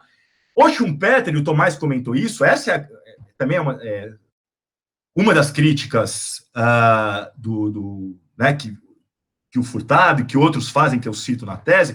O Schumpeter ele não tem uma visão do valor, da produção de valor. Para ele, bom, a inovação gera lucro, né? Mas, na minha leitura, eu acho que, né, a minha leitura dessa crise mais permanente que a gente está vivendo desde os anos 70 é que você tem uma crise da lucratividade do capital, né? Que ela é permanente. Para mim, é isso que explica as várias tentativas de fuga para frente. Por exemplo, a financiarização.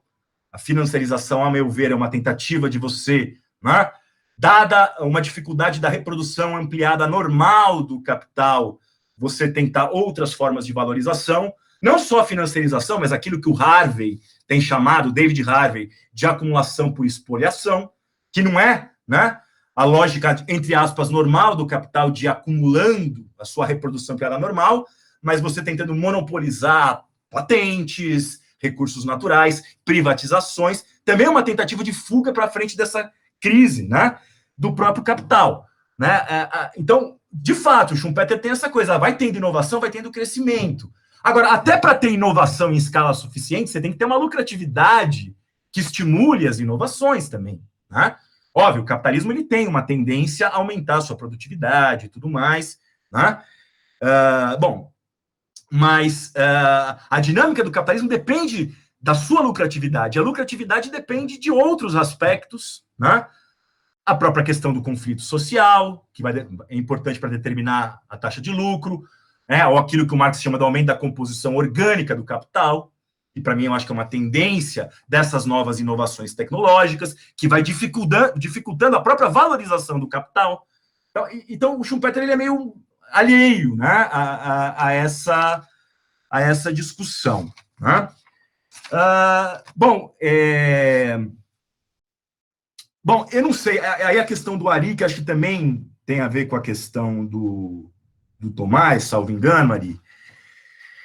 Olha, então, eu acho que dá para dizer que, pois é, essa coisa do socialismo, né? O socialismo, para ele, digamos, é uma regulação estatal, um grau de planejamento estatal, né? Sobre a vida. Eu acho que talvez é possível falar, né? Bom, nesses termos, né, pensar a China como algo parecido, como uma presença mais forte, planejadora do Estado na economia. Agora, essa coisa do Estado, você tem toda a razão também, né, eu concordo, porque o Schumpeter ele tem uma leitura que o Estado sempre é anticapitalista, né, o que eu acho que é equivocada, né, na minha forma de ver. Na verdade, o Estado, né, bom, ele está inserido, né, ele é um pressuposto da lógica da acumulação, da valorização, mas aí que tá, mas isso vem, Ari, da definição dele, né, do capitalismo como um ethos individualista, liberal. Ele está vendo aquele capitalismo de meados do século XX, onde todo mundo, o Estado, planejava de alguma forma. Isso é um traço comum, se a gente for pensar. No primeiro mundo, você vai ter o keynesianismo, estado de bem-estar social. No terceiro mundo, o desenvolvimentismo, a experiência soviética, chinesa, né? Então, é isso que ele está, né, falando, como o mundo inteiro está indo para o socialismo, né, para esse tipo de sociedade planificada, burocratizada, que mata o elan da burguesia. Tá? Aí, Tomás, eu acho que você tocou numa questão fundamental, né? Porque o que eu acho que é importante, né? Uma coisa que a gente pode criticar, inclusive, a posteriori, o Schumpeter. Ele não viu, por exemplo, o neoliberalismo, né? Então, ele achava, né, que, bom, o Estado planejador veio para ficar, racional, controlador, etc e tal, não sei o quê, mas ele não viu a onda neoliberal que veio depois. Também não estou exigindo que ele visse isso. Ele está olhando aquele capitalismo de meados do século de meados do século XX. Agora, o que eu acho que é fundamental? Se do ponto de vista econômico, o Schumpeter ele tem razão. Eu acho que a figura do empresário individual é obsoleta. Mas, por outro lado, essa coisa que você falou do Bill Gates, do Zuckerberg, desse culto, né, a essa, digamos, retomada do heroísmo do empresário, né, bom, tem a ver com a própria, né, as características culturais do neoliberalismo, de valorizar a ação individual, etc e tal, o culto ao empreendedorismo. Bom, é uma alternativa que eu acho que também tem a ver com a própria crise do mundo do trabalho, né? A dificuldade de você, né, em relação ao que você teve no passado, de ter um assalariamento minimamente estável. Então, na verdade, digamos, você tem um resgate cultural, social do culto ao empreendedor, mas hoje, mais do que nunca, quem faz a inovação? Né? Quem faz a inovação? Os estados nacionais, as grandes empresas, seus departamentos, né, de investimento, o seu setor de P&D. Né? A figura do empresário individual, que era o herói da civilização, não existe mais. Né? Então, aquele diagnóstico do Schumpeter, que é o do capitalismo oligopolista, que continua talvez ainda mais oligopolista hoje, ele é correto. Mas eu acho que a coisa do empresário tem a ver com uma coisa que o Schumpeter não viu, que é o neoliberalismo como uma lógica da vida, da concorrência, do culto que se faz a isso. Né? Não sei se eu consegui responder tudo, pessoal, né? Mas é assim que eu vejo as questões. Não, a gente não tem mais inscrições. Temos o André. Bom, professor, primeiro, muito obrigado. Um ótimo debate mesmo, uma ótima colocação. E Valeu você. tanta parte da sua tese que eu pude ler, né, desse de Schumpeter é muito boa, né, valeu a pena a leitura. Eu queria colocar só uns pontinhos em relação primeiro a Schumpeter e depois aos neo-schumpeterianos, né, e tentar relacionar aos dias que a gente está vivendo hoje. Primeiro, assim, da grande contribuição de Schumpeter, que é isso que você coloca, além da questão da inovação, né, da importância da inovação, né, para colocar em movimento o capitalismo, a destruição criativa, é interessante que, por mais que ele ainda se filia à tese utilitarista, né, marginalista, ele dá uma força para o papel da produção. Né? Então, a produção é determinante, não o consumo. Né? Eu acho que é um pouco isso que você colocou. Então, a centralidade no papel do empresário, por conta que é onde se coloca o locus ali, né, da construção, né, do desenvolvimento, do lucro, né, extraordinário, do jeito que você coloca. Isso acho que é um elemento importante que ele coloca. O outro que você também já apresentou, tanto no texto como na fala, nessa questão dos ciclos, né? Os ciclos econômicos, que é isso, ele bebe, né, nas ondas de Kondratiev, né, ele faz essa análise, né, dos momentos de expansão, da generalização e depois da crise, e divide as revoluções industriais dentro desse escopo, né? Dentro dessas ondas, colocando, falar quais foram os principais elementos daquela primeira onda. Né? E nessa análise das ondas, ele vai mostrando também como elas vão se acelerando. Acho que foi isso que a Olivia também coloca, que ele já observa, né? Ele fala, cada nova onda, ela tem um período de duração menor. Né? Isso também é bem interessante nessa análise, né, que ele vai apresentando. E aí eu queria entrar para os neo-schumpeterianos, né, que eu acho que é uma contribuição muito maior que eles dão, né, para análise, porque eles, onde Schumpeter para e fala e coloca, né, isso, como você falou, o Estado, né, anticapitalista, os neo-schumpeterianos, eles já trazem um elemento bem mais diferente, né, disso. Então, o papel, né, da ciência, né, para o desenvolvimento econômico, então a necessidade de você, né, incorporar a ciência na produção, né, são vários conceitos e elementos que eles trazem de novidade, né, a questão da pesquisa e desenvolvimento, e eu acho que o principal do que eles colocam é quando eles chamam que eles falam para todo esse desenvolvimento econômico, né, a partir da inovação, é o Sistema Nacional de Inovação. Ele fala o Sistema Nacional de Inovação, que seria a concentração do Estado, das empresas e do setor de pesquisa, né, que é onde eles colocam laboratórios, universidades, privadas e públicas. Então, eles colocam, né, falam, a partir do Sistema Nacional de Inovação, que a gente vai fazer todo o processo de desenvolvimento tecnológico. Então, é eles esse novo herói, né, mais o herói, mas já racional, né, que consegue organizar quais são as necessidades, né, que você precisa avançar dos países para conseguir chegar em outras das fronteiras, né, tecnológicas que isso coloca. Eu acho que isso é interessante que eles apresentam, que foi um pouco que se tentou fazer, não que a gente tenha conseguido fazer, mas nas políticas industriais Lula e Dilma, né, a partir da BDI, né, como o Tomás colocou para o Luciano Coutinho, ou mesmo o Arbix, que traz esse elemento, essa importância da pesquisa e inovação, e fala, ó, a gente precisa construir e incentivar esse processo, né, dentro da política industrial brasileira, mas que não teve termo. Mas aí eu queria colocar para os dias de hoje, também dialogando com a questão do que a Olivia coloca, né, de que a crise atual, né, ela fez o que? Ela acelerou esse processo, ela acelerou um processo que já vinha de 2008. Então, isso, com a crise de 2008, né, nessa leitura neo-schumpeteriana, seria, então, o fim de um ciclo e a busca por uma nova forma de produção, né, uma nova forma tecnológica, né, que eles estavam chamando aí da indústria 4.0.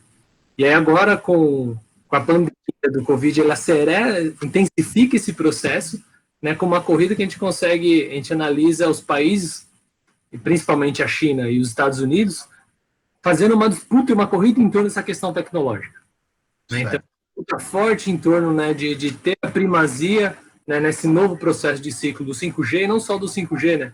E falam 5G, você tem essa primazia, você vai conseguir ter esse salto maior, mas também da questão ali, como é que fala, quantitativa, né? Tem o outro, quântica, né? Não sei o que é quântica, né? Que também é um processo que você dá um novo salto tecnológico, e eu acho que é uma chave bem mais fácil e interessante para a gente conseguir analisar o momento, né? Para além também de a gente conseguir analisar todo o escopo da acumulação do capital e tudo mais, mas olhando para a parte tecnológica, eu acho que ajuda muito, né? A fazer essa construção, e muitos dos neoschumpeterianos têm nadado de braçada nesse momento por conta disso, né?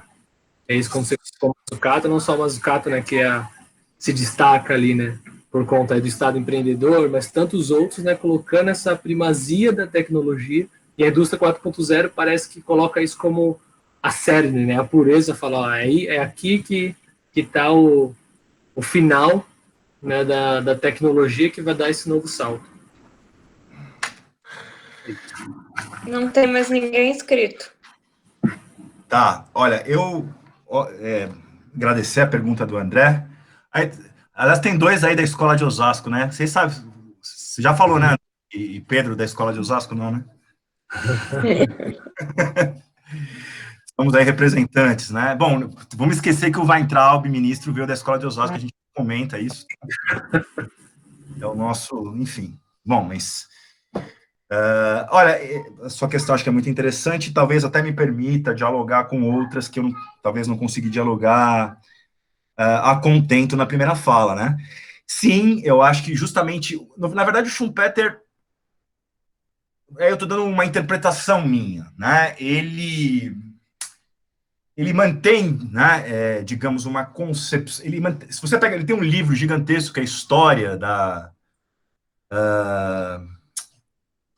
Análise Econômica, agora me fugiu aqui agora, né? Um livro de história do pensamento econômico que ele está lá, né? Ele faz um elogio a toda a tradição que era o mainstream na época da economia marginalista, que, por outro lado, não dava nem a importância para a inovação, para a dinâmica, para os ciclos, né? E assim, se você pegar a teoria dele mesmo, para mim, é muito mais informada pelo Marx, né? Eu acho que isso que é interessante. Ele é um autor conservador, né? Até colocando uma outra coisa que o Ari falou, né, na primeira fala dele, né? Quer dizer, o Schumpeter, essa coisa das três almas, né? O Schumpeter, ele era um cara que até às vezes eu brinco, né? Em algumas aulas que eu discuto ele, tem aquela música daquela antiga cantora Maísa, Meu Mundo Caiu. Ele era um cara meio assim, na verdade, né? O mundo do Schumpeter era o mundo do empresário e o mundo das tradições aristocráticas. Esse mundo ele está caindo, vai dar naquilo que ele chama de socialismo, né? Que é a planificação das atividades políticas e sociais, e ele vai lá acompanhando aquilo, né? Ele vai, olha, é diferente do Keynes. O Keynes, ele é, digamos, alguém que vai lutar, né, para defender um modelo de civilização burguesa, né, de um capitalismo com uma distribuição melhor, né, um capitalismo com menos crises. Mas o Schumpeter meio que entregou os pontos na política e depois ficou analisando, né, o que seria para ele, né, o advento do socialismo. E, de fato, esse aspecto que você levanta, André, quer dizer, porque se você pegar também uma boa parte da teoria econômica, tem essa coisa da soberania do consumidor, né? Na microeconomia, quem fez economia aprende isso, né? Bom, né, o consumidor é soberano e a produção se volta para satisfazer as suas utilidades, os seus anseios. Quando, na verdade, o que ele está falando, não, o empresário, ele é um revolucionário, por assim dizer, não só porque ele catapulta o sistema econômico, porque ele cria coisas novas, ele cria produtos, desejos. A sedução, né, cultural também vem daí, né? O próprio consumo de massa tem a ver com a atividade inovadora, que vai criando necessidades, celular XYZ, produto XYZ, né? O poder da atividade inovadora tem muito a ver com isso, tem que ver com as transformações da produção, né?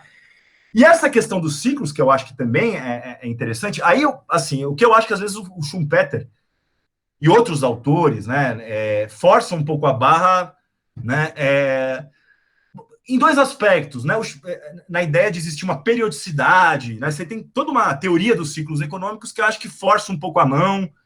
Bom, você tem os ciclos lá, tem os nomes dos ciclos de 50 anos, de 10 anos, eu acho que isso é um pouco, né, o capitalismo é muito mais anárquico, né, do que isso, de forma a você ter uma regularidade, né, cronológica dos ciclos.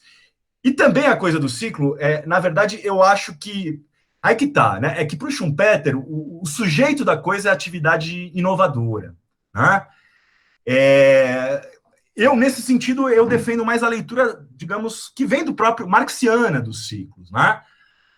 Existe um caráter cíclico no capitalismo que tem a ver com a acumulação, e a acumulação está muito ligada, né,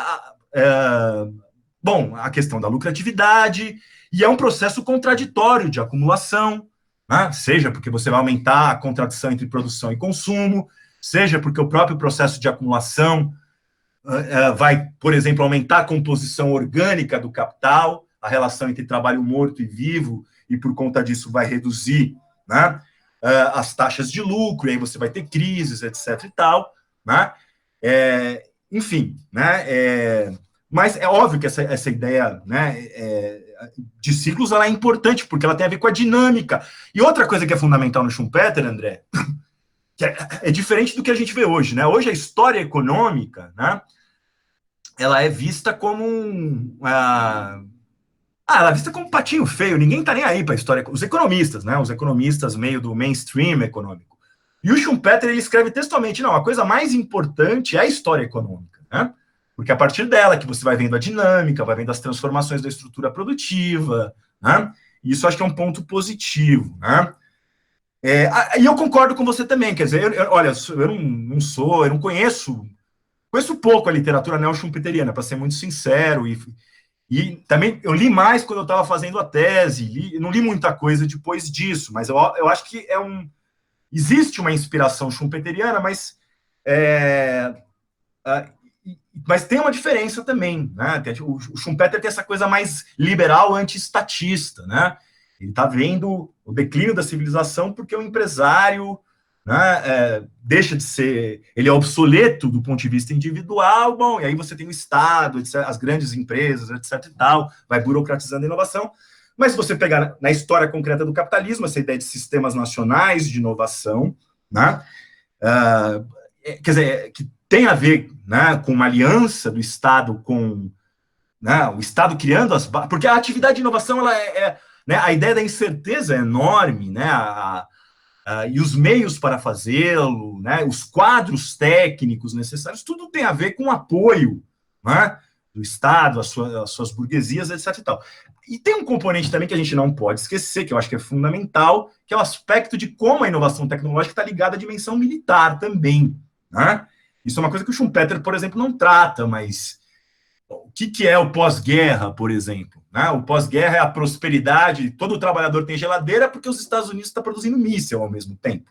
Né? A era de ouro do capitalismo é a era, né, que criou a potencial destruição do mundo. Né? O Marcuse fala isso no livro dele, O Homem Unidimensional. Né? E se a gente pensar, né, no militarismo como uma fonte de inovação, e o papel do militarismo, que é crescente, inclusive, hoje na nossa sociedade, né, não dá para pensar o empresário privado separado do Estado. Você tem uma fusão, né? O que se chama de um complexo militar industrial é o Estado e setor privado, né? Bom, e aí a questão que tem a ver com o que a Olivia, retomando um pouco o que vocês colocaram, né? É muito interessante. Eu li essa coisa das novas tecnologias e a crise, né? Uma coisa muito curiosa que eu li. Bom, um dos efeitos imediatos, ao que me parece, que eu li dois artigos sobre isso, é que, na verdade, essa crise ela tem aumentado o grau de automação e robotização. Eu vi um artigo sobre economia americana, né, falando sobre... E é muito curioso como isso é apresentado, né, porque, na verdade, você está destruindo empregos, na verdade. Só que o argumento das empresas não é mais responsabilidade ambiental, né, tem essa moda, responsabilidade ambiental, responsabilidade social. Né, eu estou traduzindo dessa forma, mas o argumento é a responsabilidade sanitária, né? Porque qual que é a ideia? A gente agora vai usar robô, não vai contaminar os trabalhadores, e também os consumidores podem ficar tranquilos, porque os produtos, né, agora são muito mais maquinizados e... Bom, aí entra nessa questão da tecnologia, né? Aí uma visão muito minha, né? que eu acho que também falta no Schumpeter, e tem a ver com a minha leitura que eu faço do Marx, que não é a leitura que todos têm, para entender um pouco essa questão que está colocada hoje, que tem a ver com a questão da crise. Bom, o Schumpeter, né, uma coisa que eu insisto muito na minha tese, que eu acho que é fato, assim, ele separa, né, a racionalidade dos meios. Então, o capitalismo ele é racional nos meios, certo? Ciência, técnica, argumentação racional. Por isso que a burguesia pode ser questionada, inclusive no debate político. O Schumpeter faz toda uma crítica ao papel dos intelectuais, que, né, insuflam as massas contra o capitalismo. Bom, agora, esse mesmo capitalismo que ele é racional, né, nos seus meios, digamos assim, né, ele é totalmente racional no que diz respeito à sua finalidade, né? Essa é a minha leitura, né? O capitalismo ele é movido por um fetiche, que é fazer do dinheiro mais dinheiro, a produção pela produção, a acumulação pela acumulação, né? Então, é o capital que é o sujeito do nosso processo histórico, que o capital não é um ser humano consciente, é a sua lógica de acumulação como um fim em si. O que eu acho? É que esse elogio da tecnologia que o Schumpeter faz, e que ele diz que a tecnologia é a solução, a tecnologia não é a crise de forma alguma. Mas eu tendo a ver, né, uma opinião minha, diferente isso. Porque a tecnologia, na medida que você vai cada vez mais, né, tendencialmente, substituindo o trabalho vivo por trabalho morto na produção, você vai dando vazão para aquilo que o Marx chamava que é a contradição em processo do capital. Né? Potencialmente, o trabalho vivo vai ficando menos importante para produzir a riqueza material, os produtos, só que o capital só pode existir explorando o trabalho vivo. Né? Então, tudo bem, né? Você vai ter corrida tecnológica, etc. e tal, indústria 4.0, vamos automatizar tudo, aumentar o desemprego estrutural, tá bom, mas de onde vai vir a mais-valia do capitalismo? É uma questão que eu coloco. Isso o Schumpeter não está olhando. Agora, eu acho que talvez partindo do Marx, né, principalmente essa ideia da contradição, né, do que significa a introdução da ciência e tecnologia, no meu modo de ver, para mim essa crise que a gente está vivendo, né, não as crises episódicas, mas uma crise mais permanente, eu acho que tem a ver com isso. Né? Enfim, essa contradição em processo vai ficando difícil para você manter, né, uma lucratividade suficiente para manter altos investimentos. Aí você vai para financiarização, espoliação, etc. É o que eu vejo. Né? Podemos discutir isso também, mas... Então, pelo Schumpeter não dá para ver isso, por exemplo. Né? Agora, nesse sentido, eu acho que o Marx ele é superior, porque ele capta esse papel contraditório do que é a introdução da ciência, né? E da necessidade de você ter trabalho vivo para valorizar o capital. Né? Bom, é isso.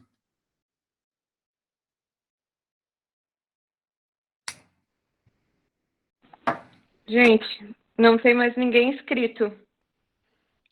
E faltaria 10 minutos para fechar as nossas 2 horas. Eu acho que o papo rendeu bem. Agora também o André fica com o desafio de fazer a relatoria, nos mandar também nesse encontro.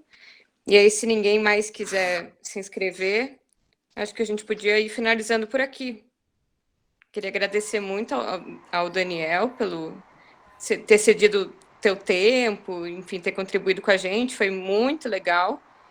E, bom, a gente está iniciando, né, esse nosso ciclo de estudos, por enquanto quarentenados, mas eu acho que existe perspectivas da gente retomar outros espaços quando retomar a normalidade, se é que vai existir, e aí espero que a gente possa contar contigo também para te aproveitar para outros espaços que provavelmente o nosso grupo vai demandar na sua construção mais cotidiana.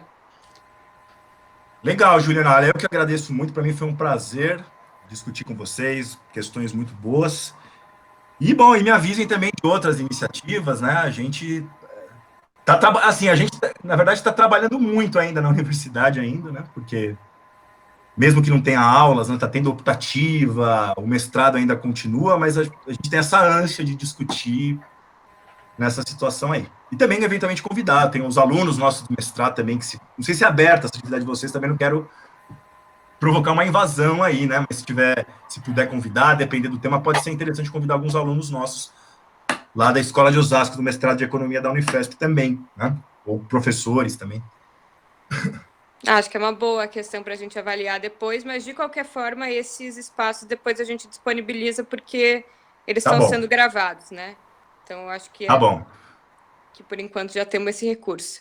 Mas então, Tranquilo. te agradecer muito em nome do Tricontinental e do GEAS pelo espaço e espero que a gente se encontre em breve, presencialmente, se puder. Isso, com certeza, né? Todos esperamos, né? Obrigado.